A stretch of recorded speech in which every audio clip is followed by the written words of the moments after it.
ce système anti-collision, navigateur que vous avez inventé. Mais avant d'y aller, je fais une petite parenthèse pour insister davantage sur la question que j'ai posée tout à l'heure sur les difficultés que vous avez dû rencontrer dans votre parcours. En regardant une vidéo sur vos activités, j'ai découvert en préparant cette émission qu'à un moment donné, vous avez des soucis en France. Mais là, je voulais vous en parler, mais justement, mais c'est pas avant l'invention. C'est justement les difficultés quand on devient entrepreneur et inventeur. Et ça, si je peux en parler tout de suite, parce que je comptais éventuellement vous en parler si vous posez la question plus tard. Mais quand vous en parlez, je vais vous expliquer. C'est fabuleux, parce que cette difficulté, c'est quoi? Je me retrouve en l'an 2000, donc j'ai déjà inventé, je suis déjà chef d'entreprise, je suis entrepreneur, je gère ma start-up. Et un matin, donc j'ai mon épouse et moi, nous allons, je vais au bureau et mon épouse donc doit déposer notre fille, donc notre première fille, elle avait à peine 3 mois, donc on est en l'an 2000, l'a déposée donc chez la nourrice, on va dire. Donc on reçoit une convocation de la gendarmerie nous disant voilà, monsieur, vous êtes convoqué, l'entreprise, à la gendarmerie. Donc je me dis, forcément, un de mes salariés, un employé, a peut-être, avec une voiture de fonction, de service, a peut-être eu une contravention, un excès de vitesse, quelque chose. Donc on m'appelle pour que je vérifie l'immatriculation et paye la contravention. Il s'avère que j'arrive, donc la gendarmerie était à quasiment 500 mètres de nos bureaux. J'arrive à la gendarmerie avec mon épouse, puisque je dis, bon, on va juste faire, c'est rapide, donc on va ensemble, et puis comme on ne peut pas laisser le bébé, on vient avec notre bébé, nous étions 3. Donc je vais au guichet, je dis, voilà, bonjour, j'ai cette convocation, et le monsieur me dit, ah oui, ok, d'accord, monsieur Kézeux, très bien, venez vous asseoir, voilà.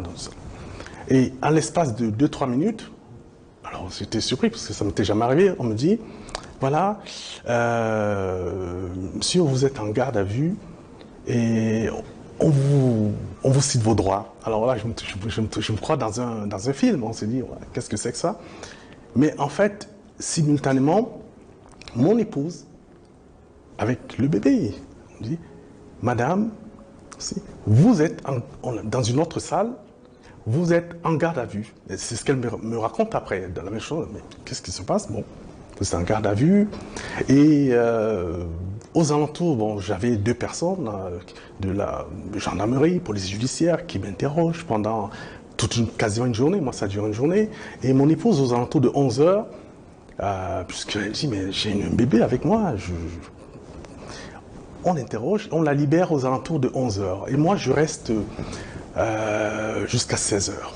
Et aux alentours de 16 heures, oui, 16 heures, je me rends compte enfin, parce que j'avais pas mal de questions, mais je ne comprenais pas pourquoi me poser toutes ces questions.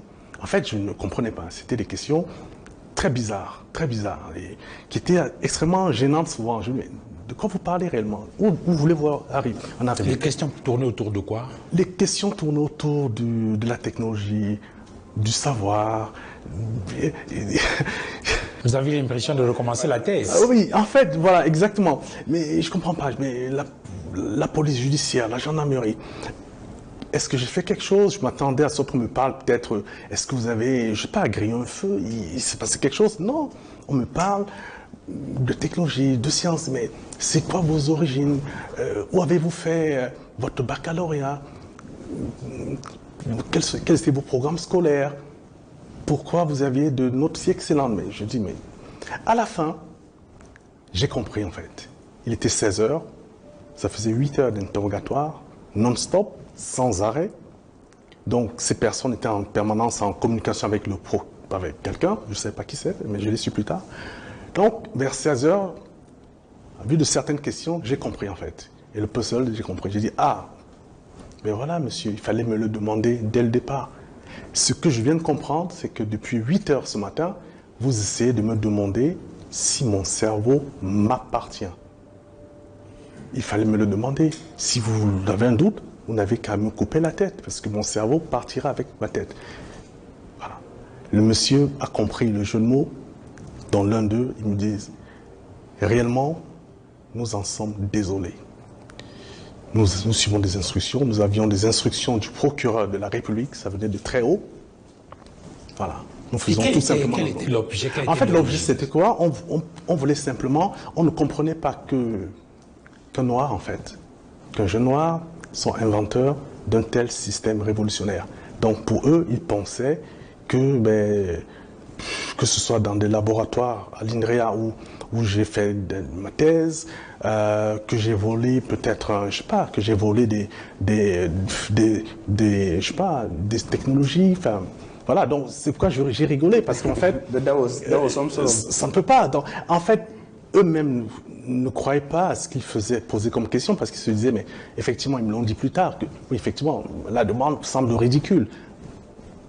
Vous êtes inventeur de quelque chose, vous le faites tous les jours, c'est votre métier, vous avez des employés, vous êtes des ingénieurs, vous faites des conférences, on sait ce que votre travail, bon. Mais il fallait le faire. Did you observe this kind of mindset when you were studying in France, in school? Did you observe the kind of mindset that people were like, he's very intelligent, how can a black be this intelligent? Did you feel that kind of feeling while you were studying in universities in France, even before becoming a... Oh yes, of course. That's always, But the problem is a mindset problem, especially in France, in Europe. For the very young kids, in their mind, they can't understand that a black people and African people can come and teach them how, to do something. For them, no. The science is from, European. That's what they are thinking of. Yes. But that's why they are surprised when the black people come and do better than them and teach them how we need to do things, how to invent, how to do technology, how to create. For them, especially when you are in university at the beginning, for them it's like, this doesn't make sense. But when you reach a certain level with people who think really, who are very clever, for them, no, there is no problem. There is no difference, because they know that most of the invention, most of the most talented people are from Africa. And they know that, because in different laboratories, everywhere, you see people who are doing great things. They are coming from where? From Africa, they know that. And